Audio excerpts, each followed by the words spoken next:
अवधूत चिंतन श्री गुरुदेव दत्त। येत्या नवमीला श्री रामदास नवमी आहे। हा दिवस सर्वत्र दास नवमी म्हणून साजरा केला जातो। बालोपासनाचे समर्थक, मनाचे श्लोक, दासबोध यातून प्रापंचिक ज्ञान आणि परमार्थिक मार्गाची दिशा देणाऱ्या रामदास स्वामींच्या चरित्राबद्दल आज आपण आजच्या व्हिडिओमध्ये माहिती घेणार आहोत। तत्पूर्वी तुम्ही जर चॅनलवर अजून नवीन असाल तर चॅनलला कृपया सबस्क्राईब करा। माघ वद्य नवमीला रामदास स्वामी समाधीस्थ झाले होते, म्हणूनच या तिथीला आपण रामदास नवमी म्हणून साजरे करतो। परमार्थ, अध्यात्म, श्रीराम व श्री हनुमान भक्ती आणि संपूर्ण समाजाचा नेटका प्रपंच या सर्वच बाबतीत स्वतः अत्युच्च स्थान गाठून समाजाला मार्गदर्शन करणाऱ्या, आजही मार्गदर्शक ठरणाऱ्या समर्थांनी माघ वद्य नवमीला शके 1603 मध्ये सज्जनगडावर देह ठेवला। हा दिवस सर्वत्र दास नवमी म्हणून साजरा केला जातो। बालोपासनाचे समर्थक, मनाचे श्लोक, दासबोध यातून प्रापंचिक ज्ञान आणि परमार्थाची दीक्षा त्यांनी आपल्या सर्वांना दाखविली आहे। आता जाणून घेऊया श्री रामदास स्वामी यांचा जन्म कसा झाला, तसेच त्यांचे बालपण कसे झाले। समर्थ रामदास स्वामींचे वडील सूर्याजी पंत ठोसर हे निस्सीम सूर्योपासक होते। गंगाधर व नारायण या 2 पुत्रांचा जन्म सूर्यनारायणाने दिलेल्या वरदानामुळे झाला अशी त्यांची श्रद्धा होती। समर्थ रामदास स्वामींचा जन्म रामनवमीच्या दिवशी म्हणजे चैत्र शुद्ध नवमीस झाला। नारायण लहानपणापासूनच अतिशय बुद्धिमान, निश्चयी तसेच खोडकरही होते। हाती घेतलेले काम तडीस न्यावयाचे असा त्यांचा बाणा असायचा। नारायणाने मित्रांच्या सहवासात बालपणीच त्या व्यवसायाचे उत्तम ज्ञान प्राप्त करून घेतले होते। निरीक्षणाने आणि अनुभवाने ते सगळ्या गोष्टी शिकत होते। रामदास स्वामींच्या बालपणाची एक गोष्ट प्रसिद्ध आहे। एकदा नारायण लपून बसला, काही केल्या सापडेना, अखेर एका फडताळ्यात सापडला। काय करीत होता असे विचारल्यावर आई चिंता करीतो विश्वाची असे उत्तर त्यांनी दिले होते। या मुलाचा विवाह करण्याचा घाट कुटुंबियांनी घातला होता, मात्र बोहल्यावर उभे असताना सावधान शब्द ऐकताच ते नेसत्या वस्त्रनिशी मंडपातून पळून गेले। यानंतर त्यांनी पंचवटी येथे जाऊन रामाचे दर्शन घेतले आणि टाकडीस दीर्घ तपश्चर्या केली। विद्यार्थ्याची दिनचर्या कशी असावी याचा एक आदर्शच समर्थांनी त्या काळी प्रस्थापित केला। पहाटे ब्रह्ममुहूर्तावर उठून ते दररोज 1200 सूर्यनमस्कार घालत असत।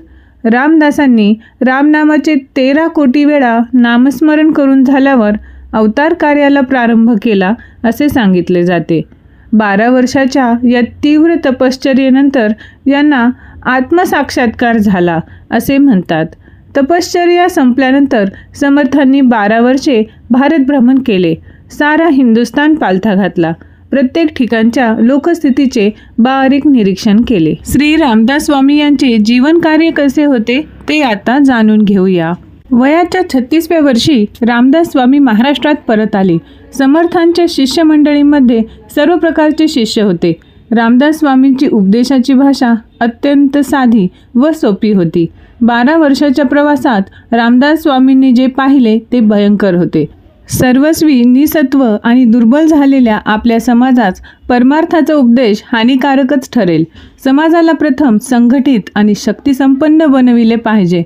समाजाचा आत्मविश्वास पुन्हा जागृत केला पाहिजे अशी त्यांची खात्री झाली।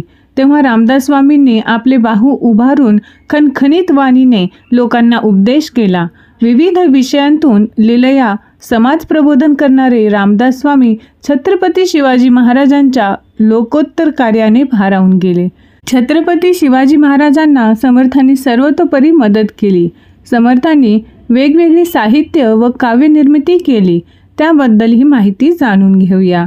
समाजाविषयी अपार तळमळीतून समर्थांनी अफाट विपुल वाङ्मय निर्मिती केली। दासबोध, मनाचे श्लोक हे तर आपणा सर्वांना माहीत आहेत। तसेच करुणाष्टके, भीमरूपी स्तोत्र ज्याला आपण मारुती स्तोत्र म्हणून ओळखतो, तसेच अनेक आरत्या, उदाहरणार्थ आपल्या गणपतीची आरती सुखकर्ता दुःखहर्ता, त्यानंतर महादेवाची आरती, लवथवती विक्राळा ब्रह्मांडी माळा, अशा त्यांच्या लेखनकृती आपल्या सर्वांमध्ये रोजच्याच पूजेमध्ये प्रसिद्ध आहेत. याशिवाय रामायणातील किष्किंधा, सुंदर व युद्ध ही कांडे, अनेकविध अभंग, आरत्या, भूपाळ्या, पदे, स्तोत्रे, राजधर्म, क्षात्रधर्म, शिवाजी महाराज, संभाजी महाराज यांस पत्रे, आपल्या शिष्यांना मार्गदर्शन, मठ व त्यातील उत्सव यासंबंधीचे मार्गदर्शन, आत्माराम, अन्वय व्यतिरेक, वैराग्य शतक, ज्ञानशतक, उपदेश शतक, अगदी अशा प्रकारे अनेक विषयांवरील विपुल लेखन समर्थांनी केले आहे. समृद्ध शब्दरचना, मराठी शब्दांची वैभवशाली उधळण, तर्कशुद्ध विचारांची रेखीव व नेटकी मांडणी आणि माणसाच्या जीवनाचे अगदी छोट्या छोट्या व्यवहारांचे सूक्ष्म निरीक्षण ही समर्थांच्या लेखनांची काही वैशिष्ट्ये सांगता येतील. समर्थ रामदासांनी शिवाजी महाराजांच्या काळात समर्थ संप्रदाय स्थापन करून 1100 मठ स्थापन केले होते. सुमारे 1400 तरुण मुलांना समर्थ संप्रदायाची दीक्षा दिली. सातारा, चाफळ, सज्जनगड या परिसरात समर्थांचे वास्तव्य अधिक काळ होते. समर्थांनी स्थापलेले राम मंदिर आणि 11 मारुतींची देवळे याच परिसरात आहेत. माघवद्य नवमीला 3 वेळा जय जय रघुवीर समर्थ हा घोष करून समर्थ रामदास स्वामी समाधिस्थ झाले. हीच तिथी पुढे श्री रामदास नवमी म्हणून प्रसिद्ध आहे. समर्थ रामदास स्वामी हे 17व्या शतकातील मराठी संत आणि कवी होते. त्यांनी परमार्थ, स्वधर्मनिष्ठा, राष्ट्रप्रेम याची शिकवण दिली. त्यांनी वेगवेगळे ग्रंथरचना केल्या, साहित्य रचले. आपल्या सर्वांना माहीत असलेले मनाचे श्लोक हे तर सर्वश्रेष्ठ आहेच आहे. त्यांनी लोकांना ताठमानेने जगायला शिकवले आणि लोकांच्या मनात स्वधर्म, स्वराज्य आणि स्वदेशाभिमान जागृत केला. कल्याण स्वामी हे समर्थ रामदास स्वामींचे प्रमुख लाडके शिष्य म्हणून ओळखले जातात. उत्तम जीवन जगण्यासाठी जी काही उत्तम लक्षणे, चातुर्य लक्षणे असतात ती समर्थ रामदासांनी दासबोध या ग्रंथामध्ये नमूद केली आहेत. तर त्याचे मराठीमध्ये भाषांतर, त्याचं एक्सप्लेनेशन आपल्या चॅनलवर उपलब्ध आहे. त्याची लिंक मी डिस्क्रिप्शन बॉक्समध्ये देत आहे. तिथून तुम्ही ते पाहू शकता आणि आपले जीवन हे उत्तम प्रकारे कसे जगता येईल याचा तुम्ही मार्गदर्शन त्यामधून घेऊ शकता. व्हिडिओ जर आवडला असेल तर व्हिडिओला लाईक करा, शेअर करा आणि कमेंटमध्ये लिहायला विसरू नका. जय जय रघुवीर समर्थ.